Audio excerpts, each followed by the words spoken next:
Fox News published a headline claiming that Donald Trump became visibly emotional when thanking Melania Trump's late mother during his victory speech in Iowa. Now, I've seen this clip many times now and have yet to find this supposed visible emotion. Take a look for yourself. I think most importantly, I want to thank my incredible wife, First Lady, I'll say former and maybe future.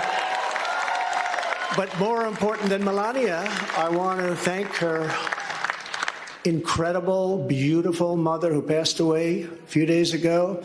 And she's up there, way up there. She's looking down and she's so proud of us. And I just want to say to Amalia, you are special, one of the most special people I've ever known. And that was a tough period of time for the family. But she's amazing. She was amazing. So I just want to thank what she's done for our family and her husband, who's home right now and very lonely. He's a lonely man, but he's going to be okay. Victor, they're great people, great parents to all of us, really. Great parents, but also to Barron. Boy, did she take care of Barron. That's how he got so tall. He only ate her food. I'm Rayy Vana, and welcome back to Rebel HQ. Visibly emotional? I don't see it. I still don't see it. It is the exact same tone and tenor of everything else that he's ever said. I didn't see any emotion, but we did get him insulting her surviving spouse, saying that he is a very, very lonely man. Interesting choice to make, given the circumstances. But it just goes to show you that Fox News will lie about literally anything. They posted that headline with the video right underneath that confirms that the title of the article was a lie. The article went on to claim that Trump had a visible shift in his countenance while discussing Melania's mom. Where?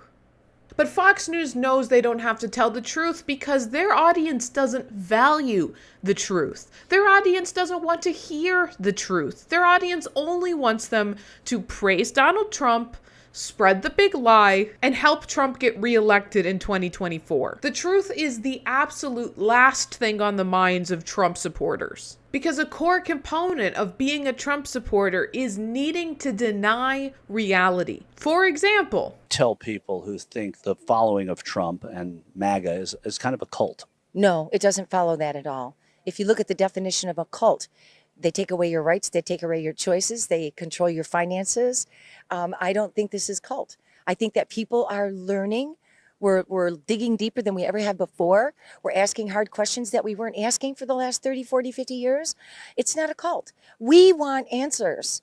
We want to know the truth about what's going on. And we're looking for a leader who will expose the corruption, the Epstein corruption, the Hunter Biden corruption, all of that. You know, we want to see where our tax dollars are really going. You know, when I was growing up, my parents had one day to go vote. They did a paper ballot. They walked in, they showed their ID. There was no discussion. Isn't it better to have more dates to vote, more people get an opportunity to vote? No, I do not agree with that whatsoever. she's not in a cult, folks, because Trump never asks for their money. Surely he never asks them to donate to his campaign or fund his many, many legal battles. That's never happened at all. And it's also not a cult because he doesn't want to limit their choices, except for when they're allowed to vote, which should just be one day. They shouldn't have a wide variety of choices as to when they can cast their ballots, just one day. But it's not a cult because he's exposing the crimes of people like Jeffrey Epstein, his longtime close personal friend, Jeffrey Epstein. Not a cult though, folks. Not a cult. And here's another Trump supporter standing in front of a vehicle decked out in all Trump gear, wearing a Trump shirt, who's also for sure not in a Trump cult. What do you say to people who say that this is a cult? I think the deep state's a cult. What can you define what the deep state is? Yeah, people who, the original 13 families, it starts from there. Can you tell me who you mean in the back in the colonies? Oh, no, don't try. No, not. No, I meant the 13, because the 13 colonies. The original 13 families, the Rothschilds, the Astors, all the big money, okay? We know that that's where it all comes from. And they've all capitulated to the almighty dollar.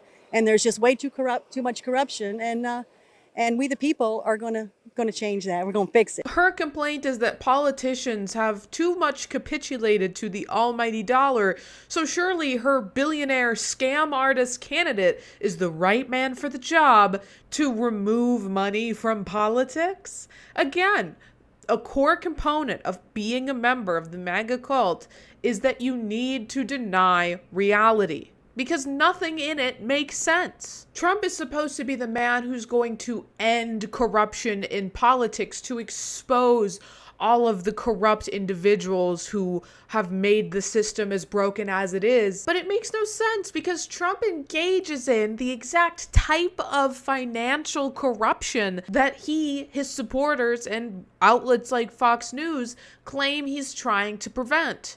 For example, while Trump was president, his businesses received millions of dollars from foreign entities. And yet his supporters, with their dying breath, will argue that Trump is draining the swamp, that he is rooting out DC corruption at its core, not engaging in it, which is the truth. So whether it's Fox News reporting on Trump's emotions during a victory speech, a Trump supporter singing his praises outside of a rally, or Donald Trump himself, the truth is the least of their concerns. Which is why we need to make the truth our top priority. And the truth is that if Donald Trump is reelected this year, he is going to act even more as a dictator than he did from 2016 to 2020.